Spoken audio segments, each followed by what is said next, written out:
రాష్ట్ర ప్రభుత్వం ఇల్లు లేని నిరుపేదల కోసం ప్రతిష్టాత్మకంగా ప్రారంభించిన ఇందిరమ్మ ఇళ్ల పథకాన్ని లబ్ధిదారులందరూ సద్వినియోగం చేసుకోవాలని పటాన్చెరు శాసనసభ్యులు గూడెం మహిపాల్ రెడ్డి అన్నారు.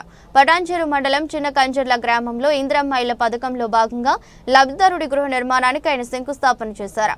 ఈ సందర్భంగా మాట్లాడుతూ ఇల్లు లేని నిరుపేదలకు సొంత ఇళ్ల స్థలం ఉంటే 5 లక్షల రూపాయల ఆర్థిక సాయం అందిస్తూ సొంతింటిని నిర్మించడమే ఇందిరమ్మ ఇళ్ల పథకం లక్ష్యమని తెలిపారు. నియోజకవర్గం వ్యాప్తంగా 3500 ఇళ్లు మంజూరు అయ్యాయని తెలిపారు.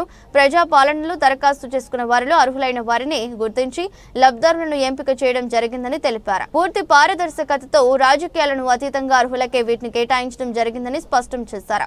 ప్రభుత్వం అందిస్తున్న ఆర్థిక సహాయాన్ని దుర్వినియోగం చేయకుండా ఇళ్లను నిర్మించుకోవాలని విజ్ఞప్తి చేశారు. ఇళ్ల కోసం దళారులను ఆశ్రయించి మోసపోవద్దన్నారు.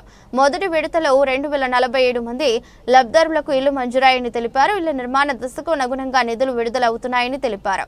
ఈ కార్యక్రమంలో మండల తహసీల్దార్ రంగారావు, ఎంపీడీఓ యాదగిరి, గృహ నిర్మాణ శాఖ డి రవీందర్, గ్రామీణ నీటిపారుదల శాఖ డి శ్రీనివాస్, గ్రామ మాజీ సర్పంచ్ నారాయణ రెడ్డి, మాజీ ఎంపీటీసీ వెంకటరెడ్డి గ్రామస్తులు పాల్గొన్నారు.